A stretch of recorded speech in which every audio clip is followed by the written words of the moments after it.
கிருபையின் தேவன் உங்களோடு இருப்பாராக. சர்வ வல்லமையுள்ள தேவனுடைய வலது கரத்தின் ஆசீர்வாதங்கள் உங்கள் வாழ்க்கையில செயல்படுவதாக.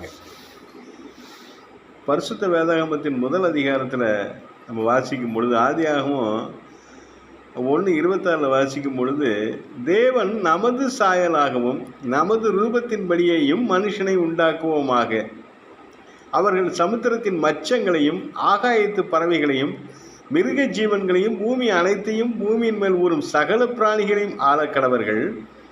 தேவன் தம்முடைய சாயலாக மனுஷனை சிருஷ்டித்தார், அவனை தேவசாவலாகவே சிருஷ்டித்தார், ஆணும் பெண்ணுமாக அவர்களை சிருஷ்டித்தார். எப்படி? தம்முடைய சாயலாக, தேவ சாயலாக, ஆணும் பெண்ணுமாக. நல்லா கவனிங்க. அவர் அந்த இடத்துல சொல்லும் பொழுது பார்த்தீங்கன்னா, சிருஷ்டிகர்த்தர் பரிசுத்த ஆவியானவர் இயேசு கிறிஸ்து வார்த்தை. இப்போ பொதுவாக சொல்கிறார் பாருங்க, அவனே 3 தெய்வம் அப்படின்னா அதுக்கு அளவிட முடியாதவர். அவர் சாயலாகவும் அவருடைய ரூபமாகவும்.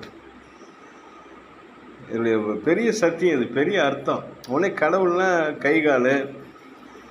சில பேர் கடவுளை உருவப்படுத்தி வச்சுருக்கிறாங்க. 4 கை, கால் அதிகம், 12 தலை, 10 தலை,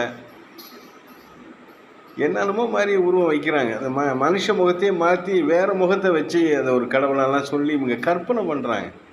ஆனால் இங்கே ஆண்டவர் சொல்கிறாரு, தமது சாயல் தமது ரூபம். இங்கே நல்ல ஒரு விஷயத்தை புரியாது. ஆணும் பெண்ணுமா.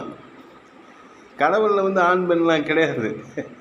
பெண் தெய்வம், ஆண் தெய்வம், காவல் தெய்வம் அப்படின்லாம் இல்லை. சிருஷ்டிகர்த்தர். ஆனால் இவர் தன்னுடைய சாயலாகவும் தன்னுடைய ரூபமாகவும் நம்மளை உண்டாக்குறார். பின்னாடி வர வீடியோலாம் கொஞ்சம் பார்த்தீங்கன்னா நல்ல உங்களுக்கு விளக்கம் சொல்கிறேன். அவருடைய சாயல்னால் நம்ம போல் அவர் இருப்பார் அப்படி இல்லை.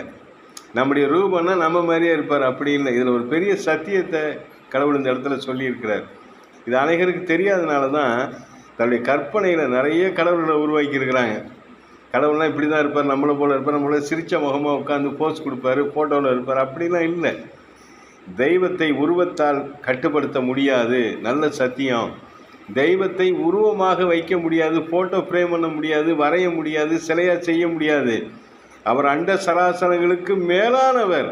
அண்ட சராசரங்களின் எல்லைகளையே நீங்கள் இன்னும் கண்டுபிடிக்கவில்லை.